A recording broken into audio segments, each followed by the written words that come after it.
Good morning, everyone. We are delighted to host you today. Thank you so much for joining us. We really appreciate you taking the time to attend this session. And for everyone's edification, we will hold a Q&A session at the conclusion of the presentation. I am Angela Cordovez. I am with the Washington, D.C. Economic Partnership, and I mainly work in corporate attraction and retention. Our organization, WDCEP, our mission is to connect the public sector to national and international corporations to foster sustainable economic development in Washington, D.C. I am here with my peers. First of all, I'd like to introduce Suzanne White. She is the Vice President of Real Estate Services. She's in our team. And of course, we have Sarah Adams. She is with the Office of the Deputy Mayor, and Morgan Jameson. And now Sarah is going to take over. Okay, great. Thank you so much, Angela. Great. Well, thank you so much again, Angela, and to the partnership for hosting us today and for helping us organize this webinar. We are here to share more information with you today about the Vitality Fund. So the Vitality Fund is our signature business attraction program, which launched about 2.5 years ago. And it's designed as a multi-year performance-based incentive program designed to induce a company's decision to expand or relocate in Washington, D.C. There are 4 primary goals around the program, which are intended to attract or support the retention and expansion of companies into Washington, D.C., to fill commercial office space, and then to create new jobs and encourage companies to invest in their space. Award amounts are based on the overall size and scope of the project and include factors such as the overall fiscal impact, new jobs, average annual wages, capital investment, and location details such as the size, term, and so on. So in a sense, the larger the project, in terms of new job creation and capital investment, the larger the award amount. And we look out over a 3-year period when we're looking at those particular metrics. Because this is performance-based, awards are dispersed on an annual basis as a cash grant when performance targets are met.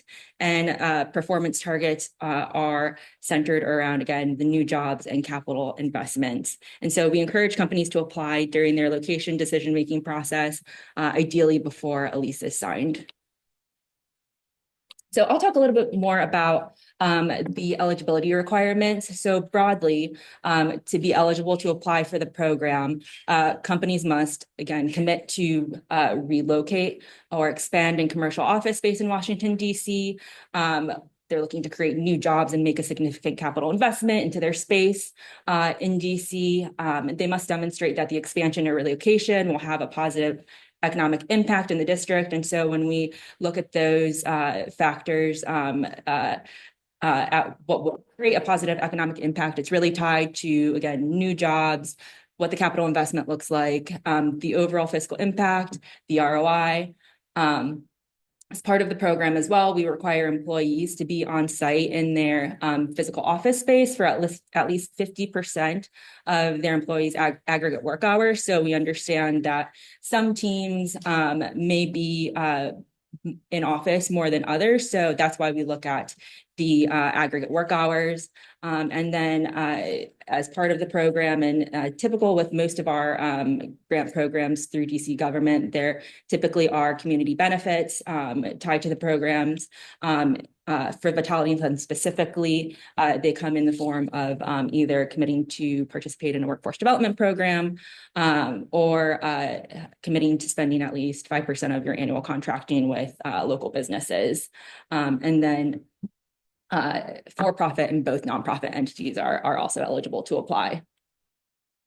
And so more specifically, when we're assessing projects for the program, we'll prioritize and give preference to companies that meet specific thresholds.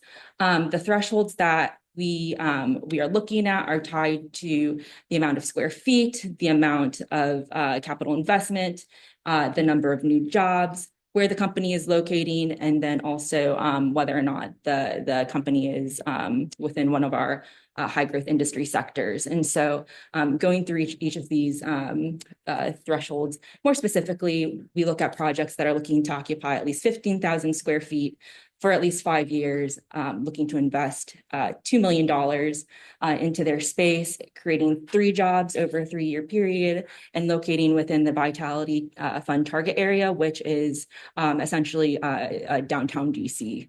Our high growth industry sectors that we prioritized for this project as well are consulting and business services, communications and design, education and research, life sciences, and technologies.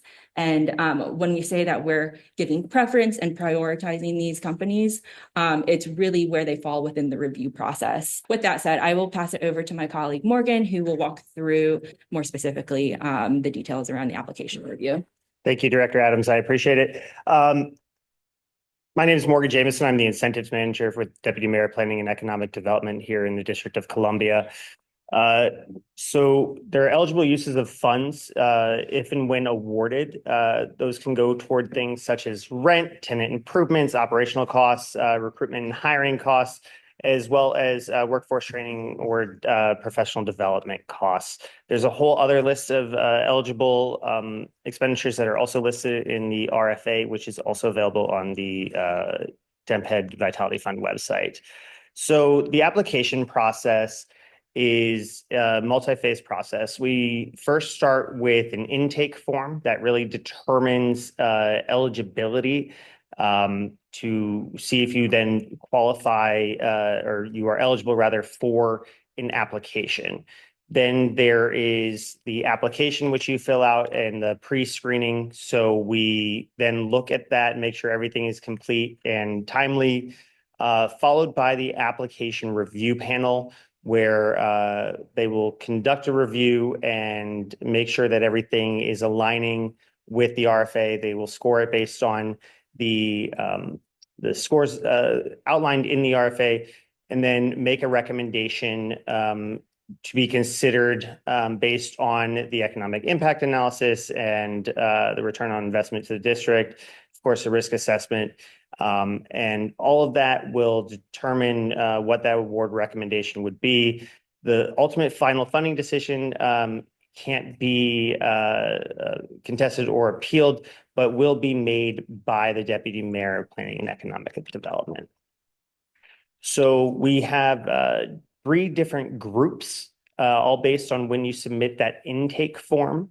So intake forms, right now we are looking at Group 2. Those are intake forms submitted between March 1st and May 31st. At the end of that period, you will then, if you are deemed eligible for the application, you'll be sent confirmation of that, as well as a link to the application. You will then have until June 30th to finalize your application and submit it.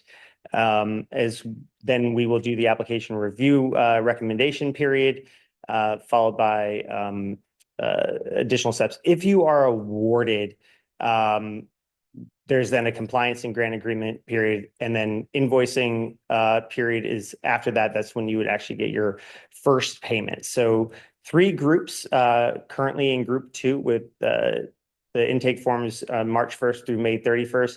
And then the Group 3 is June 1st through the end of July for those intake forms to be submitted.